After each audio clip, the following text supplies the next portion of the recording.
আসসালামু আলাইকুম। Lifestyle with বউ শাশুড়ি পেজের পক্ষ থেকে আপনাদেরকে স্বাগতম জানাচ্ছি। আশা করি আপনারা সবাই ভালো আছেন। আলহামদুলিল্লাহ, আল্লাহর রহমতে ও আপনাদের দোয়ায় আমরাও ভালো আছি। আমি আজকে একটি শুটকির তরকারি নিয়ে আসলাম। আমি কিভাবে রান্না করি সেটা আপনাদের সাথে একটু শেয়ার করতেছি। প্রথমে আমার ঘরে অল্প পাট শাক ছিল, সব কিছুই অল্প অল্প অল্প জিনিস দিয়েও কিভাবে রান্না করা যায় সেটা আমি আপনাদের সাথে শেয়ার করতেছি। প্রথমে আমি একটু কলমি শাক ছিল, কলমি শাক আমি দিয়ে দিলাম। আমার রান্নাটা হবে কিন্তু তেল ছাড়া। একটা বেগুন ছিল, বেগুন দিয়ে দিলাম। আর ছোট ছোট দুটো আলু কেটে নিয়েছি, এগুলো দিয়ে দিলাম।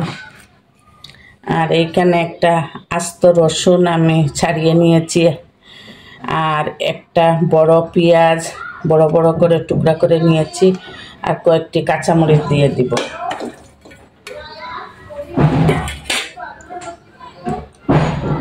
আর আমি চেপা শুটকি দিয়ে রান্না করব। চেপা শুটকি দুটো দিয়ে দিলাম, প্রায় আড়াইটা। আমি এখনো কিন্তু আগুন ধরাইনি। আমি প্রথমেই বলেছি আমি তেল ছাড়া রান্না করব। এই লবণ পরিমাণ মতো দিয়ে দিলাম।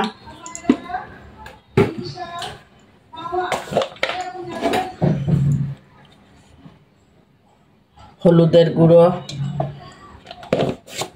পরিমাণ মতো, আর আমি মরিচের গুঁড়ো দিব। বাচ্চারা তো খাবে না, সেজন্য একটু জাল করে বানাচ্ছি। এই মরিচের গুঁড়ো দিয়ে দিলাম।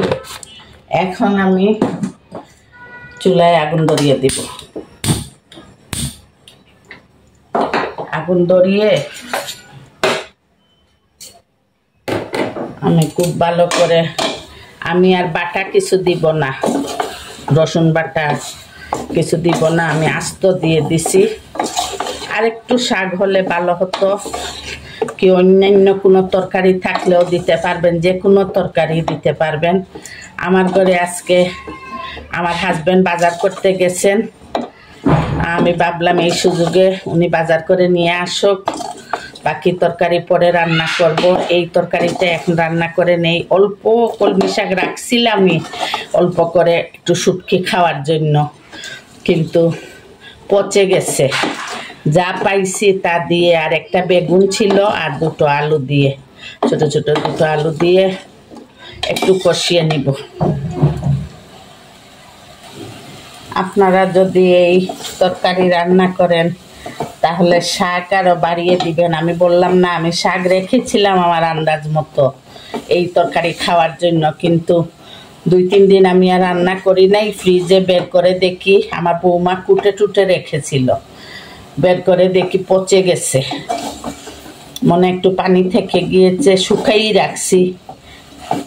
ভালো কয়েক টুকরো বের করে নিচ্ছি, সেজন্য আপনারা আরেকটু শাক বেশি দিবেন।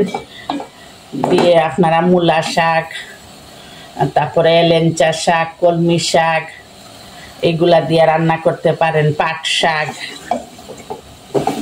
আমার মনে হয় শুধু লাল শাক দিয়ে এটা ভালো লাগবে না। লাল শাক দিয়ে কোনোদিন খাই নাই, বাকি সব শাক দিয়েই মোটামুটি খাওয়া হয়েছে। এখন আমি একটু পানি দিয়ে কষাবো। তরকারি কষানো হয়ে গিয়েছে, এখন একটু সিদ্ধ হওয়ার জন্য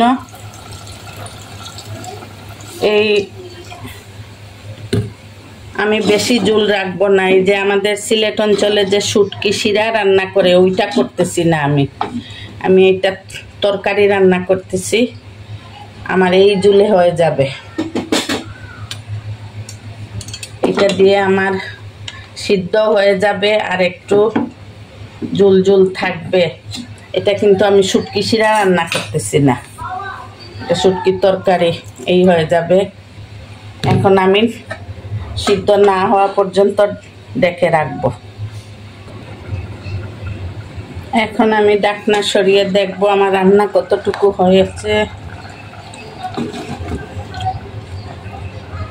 একটু লবণ চেক করে নিব।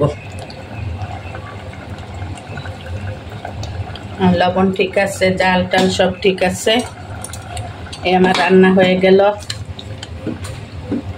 শুটকি দিয়ে তরকারি।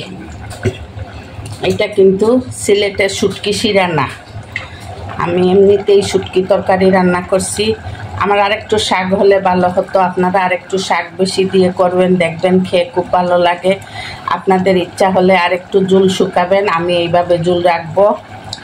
লাইফস্টাইল উইথ বউ শাশুড়ির পাশে থাকবেন, আমাদের জন্য দোয়া করবেন।